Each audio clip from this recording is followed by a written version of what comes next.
He followed the monster's trail deep into the mountains, driven by a curse he barely understood.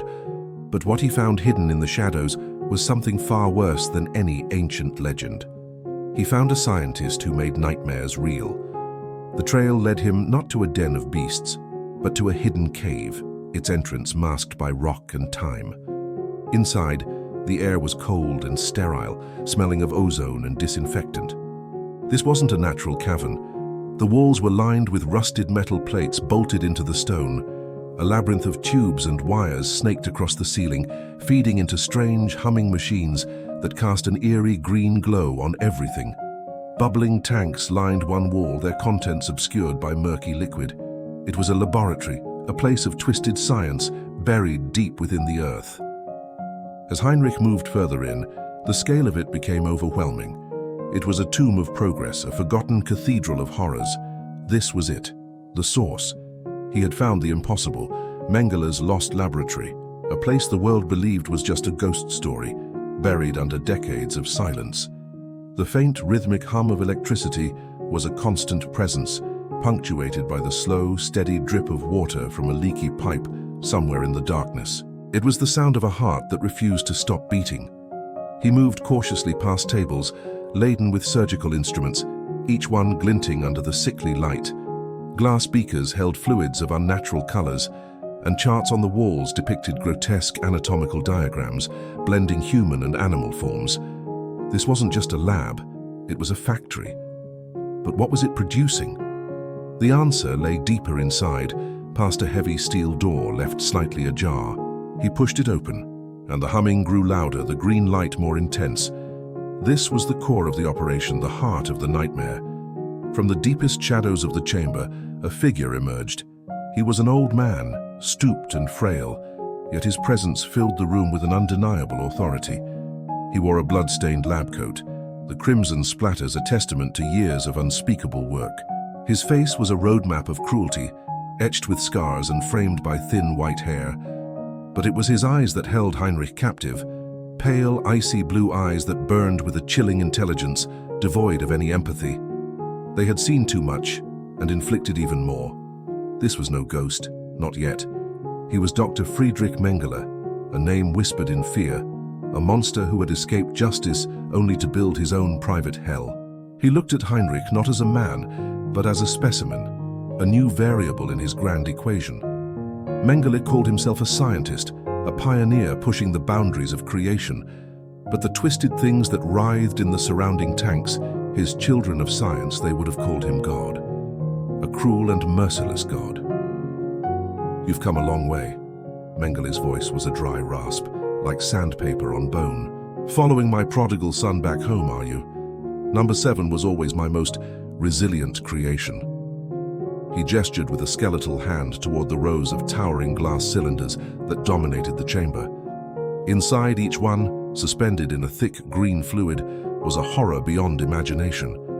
These weren't just wolves. They were distorted, half-formed hybrids of man and beast, their bodies a chaotic fusion of muscle, fur, and flesh. Some were frozen in silent screams, their humanity trapped within a monstrous form. Others twitched, their limbs spasming with residual life, low growls bubbling up through the liquid. These were Mengele's failed experiments, his discarded drafts. He had been perfecting his creation, refining the curse, turning it from a wild affliction into a controllable weapon. He hadn't just been studying werewolves, he had been manufacturing them. An army, slumbering in glass wombs. Mengele had created a new breed, a species that was neither man nor beast, but a terrifying synthesis of both. With a chilling smile, he called them the future of evolution. Heinrich's blood ran cold. This was the source of the curse, the man who had unleashed this plague upon the world. The hunter's rage, simmering for so long, finally boiled over. There was no room for negotiation, no space for reason. This place and the man who built it had to be erased from existence. With a roar, Heinrich grabbed a heavy metal tray from a nearby table and hurled it into a rack of chemical vials. Glass shattered, and volatile liquids spilled across the floor, their fumes instantly acrid and flammable. He then snatched a torch from a wall sconce, a relic of the old world in this temple of mad science, and thrust it into the chemical pool. The lab erupted. Flames roared to life, devouring everything in their path. Explosions ripped through the machinery as tanks ruptured, sending showers of sparks and glass flying. The creatures in the vats thrashed and screamed as the fire consumed them, their silent agony finally given voice. It was a symphony of destruction, a cleansing inferno. Amid the chaos, Mengele shrieked, not in fear, but in fury, as his life's work turned to ash around him. Heinrich didn't hesitate. He set fire to the only hell mankind had built for itself, a righteous blaze to purify the world of this man-made evil. But as he turned to escape, he saw one tank at the far end of the room had survived the initial blast. Its glass was cracked but holding. Inside number 7, the werewolf he had hunted floated serenely. Its eyes were open, intelligent, and fixed on its creator. Even as the flames rose, number 7 survived, watching his master burn. As Heinrich staggered through the inferno towards the exit, Mengele lunged from the smoke, his face a mask of crazed desperation. He wasn't trying to kill Heinrich, he had something worse in mind.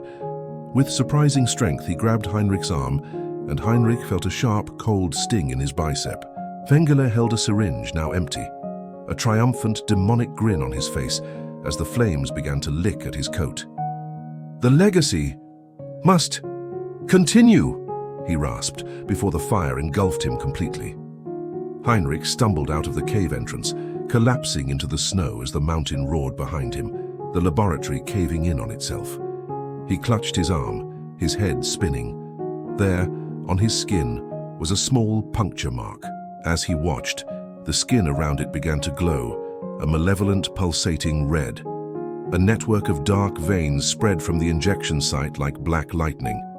Before the flames took him, Mengele had injected Heinrich with the pure, refined source of his work, the curse reborn, more potent than ever before. The cycle wasn't broken, it had just found a new host. Now the hunter, the man who had sought to destroy the monster, would have to fight the monster inside himself.